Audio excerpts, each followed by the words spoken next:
Vinho 93. Eita, banquinho abençoado esse, né? Gente, que honra ter ao meu lado essa mulher de Deus. Olha só, uma das pioneiras aí, uma das primeiras pregadoras, né? Aqui que despontou no Brasil e também fora do Brasil. Ela vem abrindo caminho aí para outras pessoas também, outras mulheres falar do amor de Deus. Com prazer que eu recebo hoje, pastora Helena Raquel. Bom dia, pastora. Bom dia, Rosane, Félix. Que alegria estar aqui com você no Banquinho 93, que tem sido bênção para a vida de tantas pessoas. E a minha expectativa é que a nossa vida seja bênção de novo hoje aqui. Glória a Deus. Que eu e você possamos ser um instrumento de Deus para alcançar pessoas. Aonde a pastora Helena tem pisado, essa mulher tem sido bênção. Pastora Helena, eu quero hoje saber um pouquinho mais da senhora. Saber um pouquinho mais da Helena Raquel, a menina Helena Raquel. A senhora veio de Queimados, nasceu em Queimados. Conta um pouquinho da sua infância. A minha infância passa pela sua, hein? É verdade, é verdade. Estudamos na mesma escola num período. Então, eu nasci em Nova Iguaçu.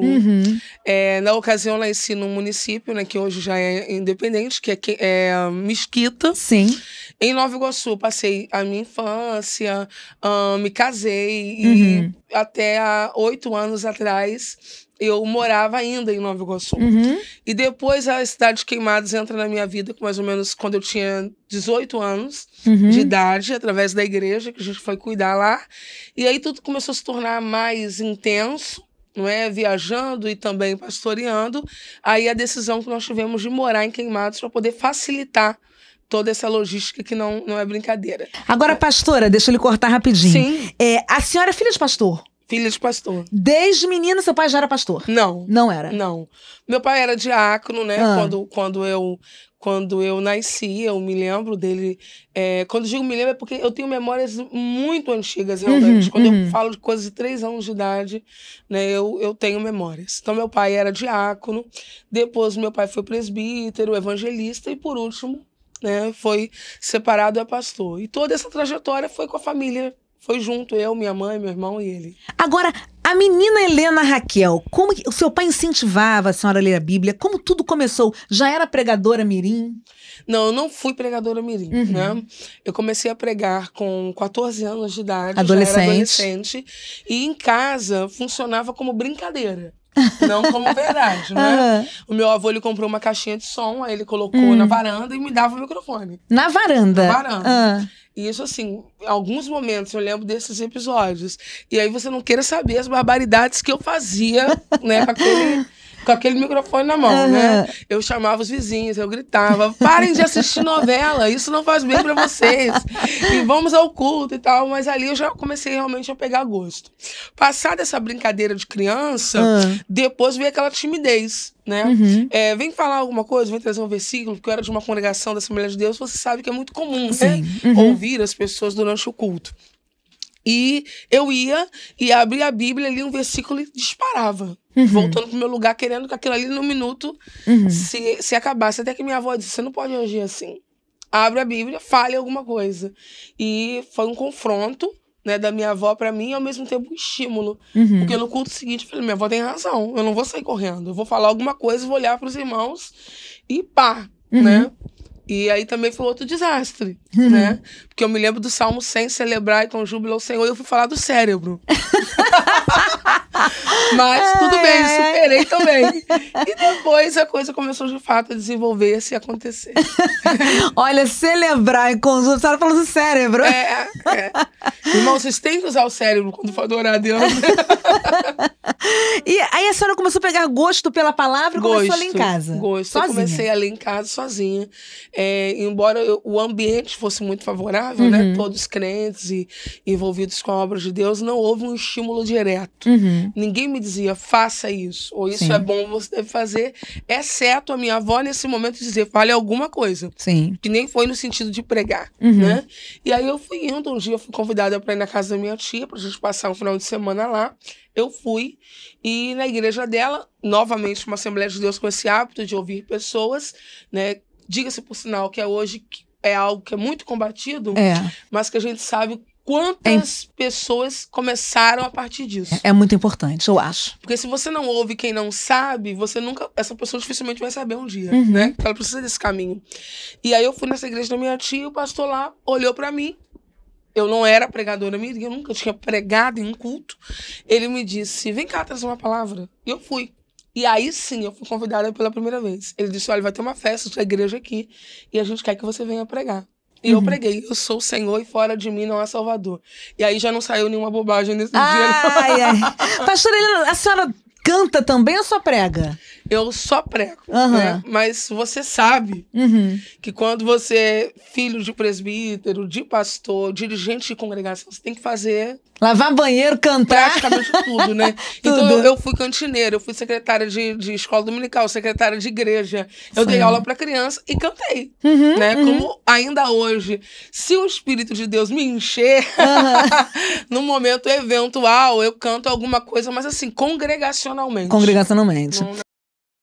Pastora Helena Raquel, eu queria agora que a senhora falasse algum testemunho, algo que marcou sua vida. Eu sei que a senhora tem muitas experiências na sua vida ministerial, durante esse tempo todo aí. Então, Rosane, quando você começou a falar sobre o início do meu ministério, eu comecei a pregar com 14 anos. Com 18 anos, meu pai, ele abriu uma congregação na cidade de Queimados. E eu vou lhe ser sincera, não sei se ele fez bem ou se ele fez mal, mas eu sei que ele fez. Com 18 anos, ele me colocou para cuidar dessa igreja. Então, uma menina de 18 anos, por mais espiritual que seja, por mais que tenha vida com Deus, tem a imaturidade própria da idade. E eu tentei acertar, mas eu também errei, né, nessas tentativas. E quando eu me casei com 21 anos, eu e ele à frente da igreja, nós atravessamos um momento muito difícil, muito difícil. Nós havíamos comprado um terreno, a prestação, para construirmos a igreja. E eu sei que nesse momento tem líderes ouvindo a gente que recebeu um chamado de Deus e recebeu mesmo. E às vezes parece que é tudo tão fácil para todo mundo, né? E parece que quando a gente vai viver isso de verdade, não é tão fácil assim. E quando nós compramos esse terreno, que começamos a construção, que fizemos assim um mega esforço para dar entrada, tudo, a igreja sofreu uma divisão. Eita. E nós nos vimos sem dinheiro para construir, sem dinheiro para pagar as prestações, atravessando um momento muito difícil. E eu com 21 anos, Eliomar começando, não foi um momento nada fácil, foi um momento desesperador.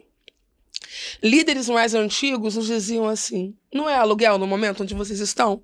Fecha isso. Meu Deus. Pega as cadeiras, pega tudo, volta para Nova Iguaçu, você já prega, você não precisa passar por isso.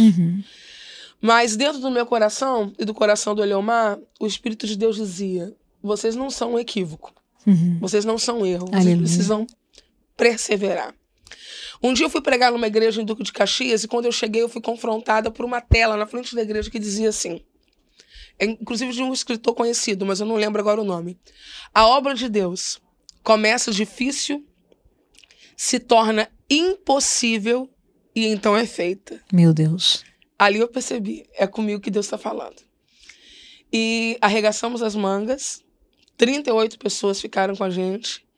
Dessas 38, das antigas ficaram 17. E a gente foi para cima. Obreiro desmaiou, cavando buraco. Meu irmão, assim, deu sangue. O pessoal do louvor era uma serva de Deus que está comigo até hoje, Celi, cantando com violão só na mão. A gente se arrumava bonito para fazer o culto e iam 5 pessoas. Olha. A gente fazia eventos e eu tinha que ficar na portaria enquanto Eliomar ficava no púlpito. Mas fiel. Amém. É o que fez a promessa. Então depois vai ter uma canção, Rosane. E essa canção a gente cantou exaustivamente nessa época. Se te perseguem, vão ser perseguidos. Eita. Não adianta lutar contra os ungidos, até no fogo ele entra com a gente. E a gente sofreu escárnio, calúnia, difamação, abandono, mas cada dia um degrau, um degrau, um degrau. E 4 anos depois a igreja estava construída. Glória a Deus. Não foi fácil os primeiros anos, você chegou aí lá, a gente tinha muita dificuldade de acesso de pessoas, foi uma obra realmente complicada. E hoje a gente tem a alegria de, porque Deus prometeu, dessa igreja ser uma referência na nossa cidade. Amém. Ser uma referência no estado. E tem gente que diz assim, eu quero fazer turismo em Queimados, mas é só para conhecer a Deus. E aí quando a gente lembra daquela lojinha, 17 pessoas, sem dinheiro para pagar o terreno, e gente com experiência dizendo, desista. E eles não falavam por mal, é porque realmente o cenário era muito complicado. Mas Deus disse, prossiga. E eu quero dizer para você, líder, Amém. prossiga. Para você, pastor, prossiga. Se Deus te chamou, Ele vai garantir tudo. Ai, que coisa linda. Vamos ouvir essa canção? Vamos. Deixa eu convidar aqui o que... Essa eu cantava. A senhora cantava essa. Não canto mais, graças a Deus, mas eu cantei muito.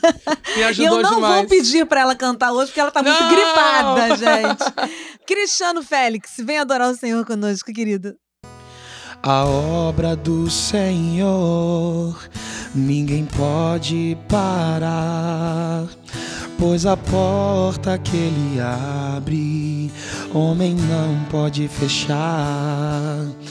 Por amor ao seu nome, muitos sofreram perseguições, foram levados para o fogo, lançados na cova dos leões. Mas Deus sempre levanta servos que não têm medo e vivem em oração.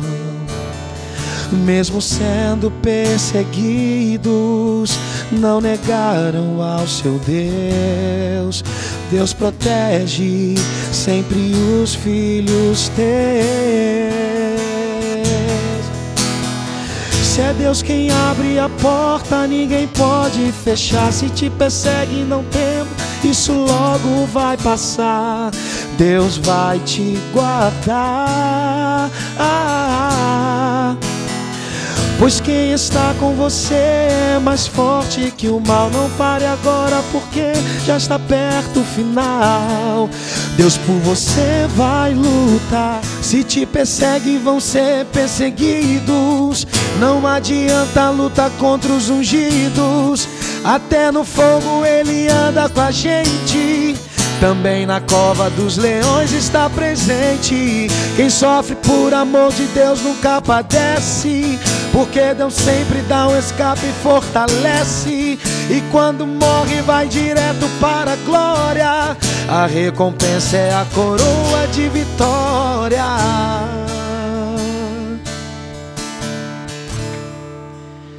Cristiano Félix, obrigada. Que canção linda, hein, pastora Helena? Linda. E no meio dessa canção a gente lembra de tanta coisa. Pra você ter uma ideia, nós tínhamos uma Kombi, né? E as crianças, elas tinham aula dominical dentro da Kombi quando chovia. Porque quando não chovia, era debaixo de uma árvore. Olha! E eu ficava lá debaixo da árvore com as crianças, e quando chovia a gente entrava para aquela Kombi. Então são histórias. Deus não quer humilhar você. Deus quer treinar você. Aleluia. A gente está sendo treinado para grandes coisas. Gente, um beijo para vocês. Até o próximo Beijo. banquinho. Obrigada, pastora Helena Eu que Raquel. agradeço.